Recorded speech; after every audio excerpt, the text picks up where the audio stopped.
Hello, my name is Nicholas Brumfield, and I would like to welcome you to the video series Nick in Jordan, sponsored in part by the Benjamin A. Gilman International Scholarship, which is administered by the Institute of International Education. The purpose of this video series is to outline the basic study abroad process and detail the benefits of studying abroad in general, and in the Middle East and in my host country of Jordan in particular. The purpose of this video will be to detail the reasons why you should specifically study abroad in the Arab world and in Jordan. I've done another video detailing the more general benefits of studying abroad, and this one will kind of outline why you should study abroad in an Arabic-speaking country, over more traditional destinations like Europe or even East Asia. So we'll get started here. First off, if you study abroad in the Middle East, you will most certainly be extremely unique, both personally and professionally. In a previous video, I quoted a statistic that I believe roughly 1% of college students study abroad. That's roughly 270 to 300,000 college students a year, American college students a year, studying abroad. Of that number, only 1% actually study abroad in the Middle East. So by studying abroad in the Middle East, you'll not only obtain the intercultural and problem-solving skills one normally obtains while studying abroad, but you'll also gain first-hand knowledge of a region that is so vital to the world economy and America's geopolitical interests, and which is so often in the news and which actually so few Americans have actually been to and understand, that this will give you a decided advantage in certain career fields, most notably working for certain governmental agencies like the State Department or the FBI, if you learn Arabic, or even in just private business. The Middle East is becoming an emerging market. It has a lot of different. It's a dynamic economy right now. It's growing in many ways, so it's something to definitely keep your eye about.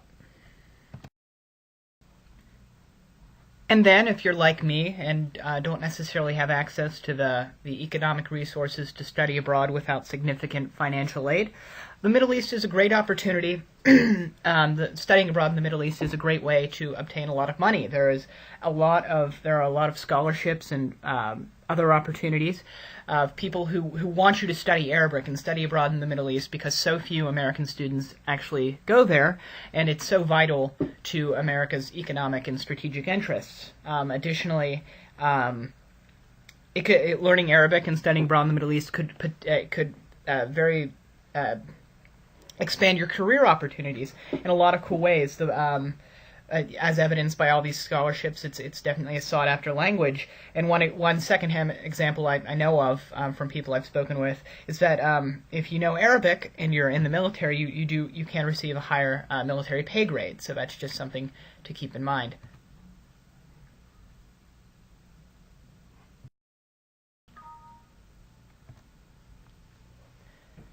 So as I've said, there are a lot of different financial aid opportunities for those studying abroad, but there are even more for those studying abroad in the Arabic-speaking world. The Benjamin A. Gilman International Scholarship, which I've spoken about in previous videos, and it's the reason I'm doing this video series.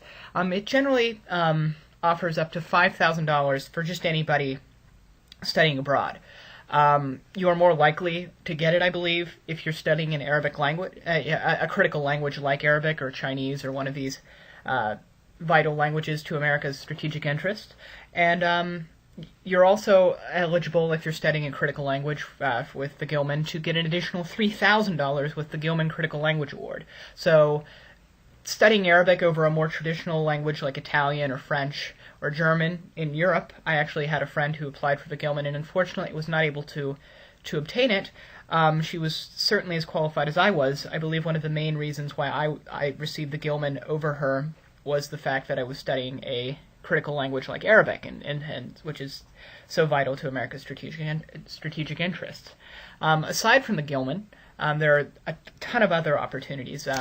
Most notably provided by the United States government. There's the Critical Language Scholarship Program, which is here in the right-hand corner. The CLS will, if you receive it, provide you basically round-trip airfare, tuition, room and board, basically cover all of your expenses for an 8 to 10 week program overseas studying a particular language that's deemed critical to America's strategic interests. Chinese and Arabic, again, are these kind of languages that they're looking for. And yeah, so if you're able to get the critical language scholarship for Arabic, you can go anywhere from Jordan to Oman to Morocco. I believe they choose it for you. But it's another great opportunity to really study abroad, but also to have a great opportunity to intensively study a language to make yourself more competitive in the workplace. Additionally, there are other scholarships run by various Arab countries, the most notable ones being the Sultan Qaboos Cultural Center. It offers a full ride, essentially, including airfare and a stipend, to fly to Oman and study Arabic and Arab culture there for, I believe, a month or two. And additionally, there's also the Qatar scholarship offered by Georgetown University, which, if you're a recent bachelor or master's graduate, you can apply for that and get up to a year of basically all expense paid Arabic studying trip to Qatar. So a lot of cool opportunities for those wanting to study Arabic. And then this Arabic script here is actually just the Arabic word for Arabic. It's al-Arabi, al-Arabiya, which just. And then for me, what I think is most, a great reason, and perhaps the most important reason why you should study abroad in the Middle East and rather than other places, is that by going there, you'll be able to see the Middle East as it really should be seen. I feel like what we have in America, especially, is this picture of the Middle East as oppressive to women, Christian-hating, backward kind of, camel-riding, barbaric people who, hate America and are just inherently violent and dangerous, and it's an unstable and dangerous place to be in general. Really, from my experience and from studying the region, this is as far from the truth as you could possibly get. What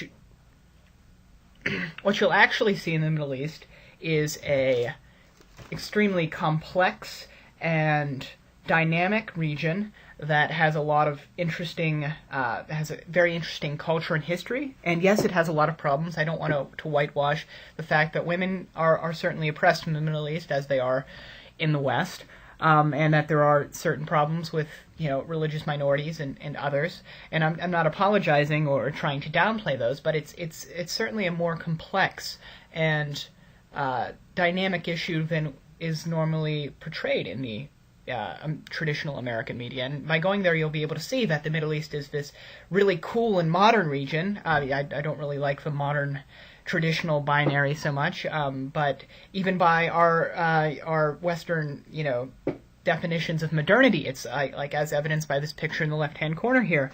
Amman is a thriving modern city, and it's you got major places like Dubai and Cairo, which are these massive world cities that are modern in every sense of a word. You'll see that Arabs are hospitable and extremely generous people who they don't often have a lot. Most of the Arab countries are third world countries that are, particularly in Jordan, which are poor, but they're very giving. It's a great and generous culture. And then of course you'll see that the women issue, which I feel like is extremely salient in American kind of discourse about the Middle East. It's a much more complicated issue, with women's place in the Arab society being, of course, yes, certainly subjective at times, but also in many ways that Arab women are making great strides for equality in their own way, apart from the kind of Western definitions of equality that I feel are often imposed and used as kind of a justification for Western intervention in the region. So it's like breaking down these barriers is an extremely important reason to study abroad, because then you'll know that a lot of the complicated issues we talk about are just that. They're extremely complicated, not as simple as the American media portrays them. You'll be able to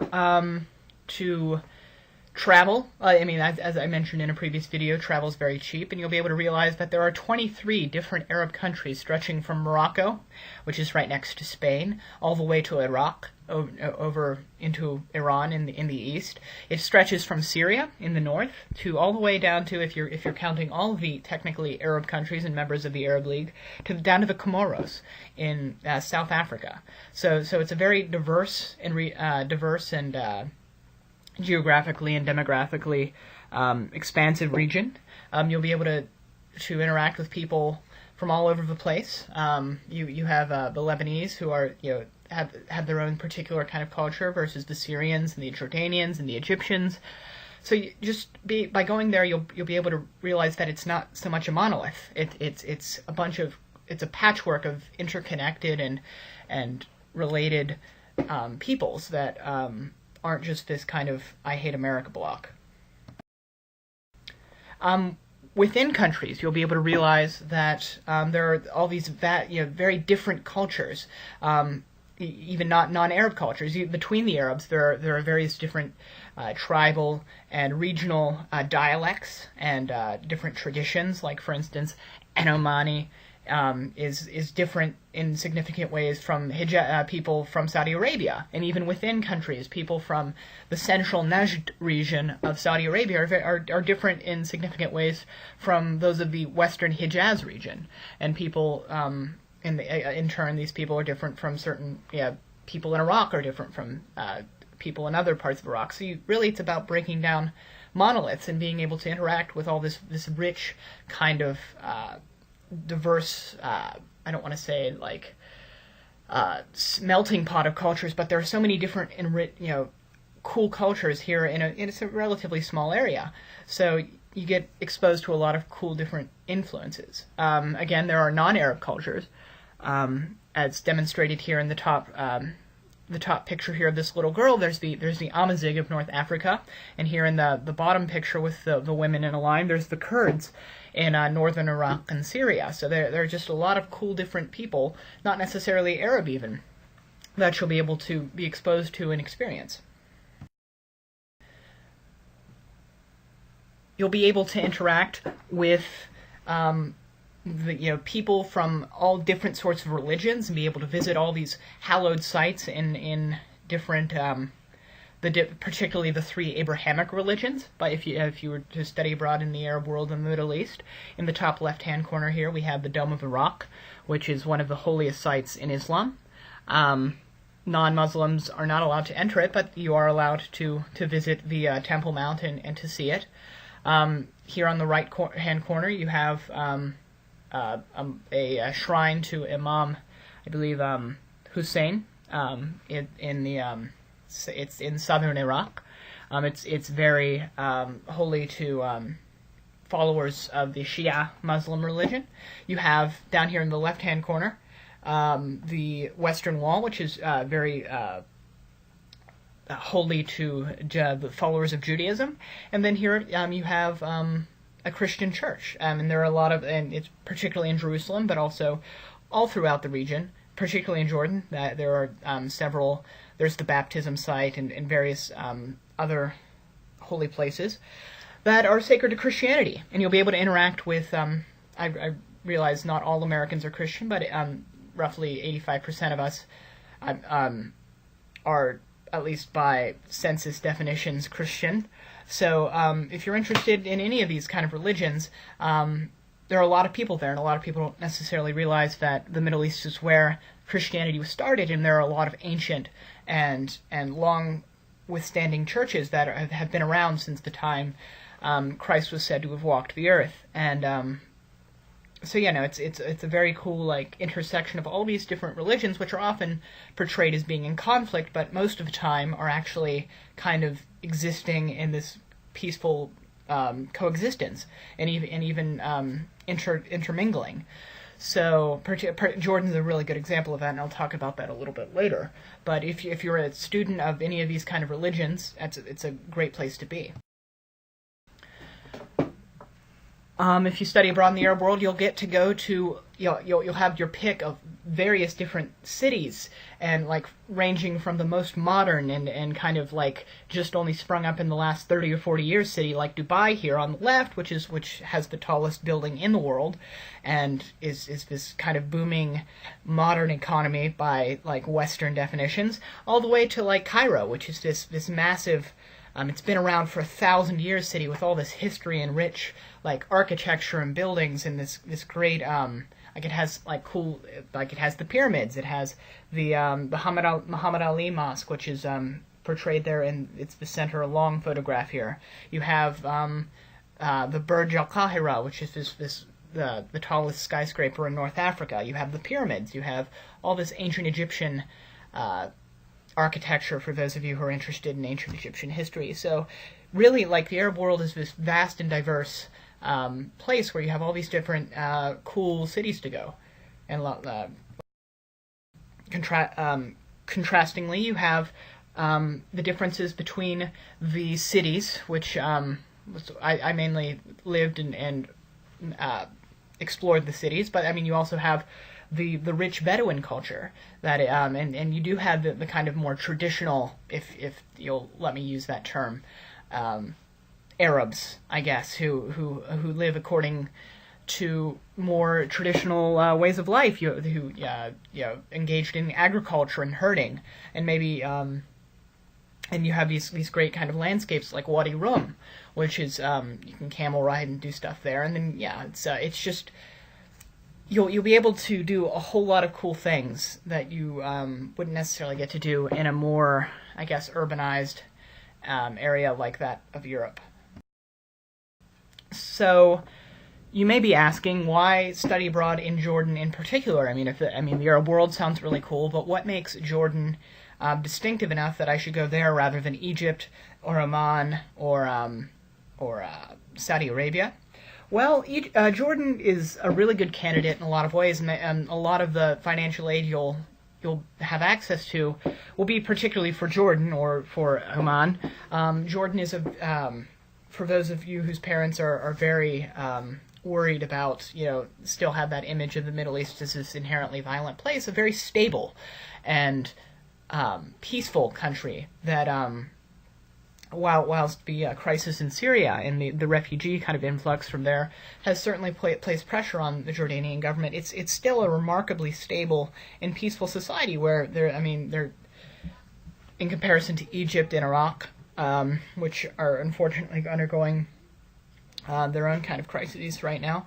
It's a great and peaceful place to live, particularly in Oman, which is considered one of the best places to do business and live in the Middle East.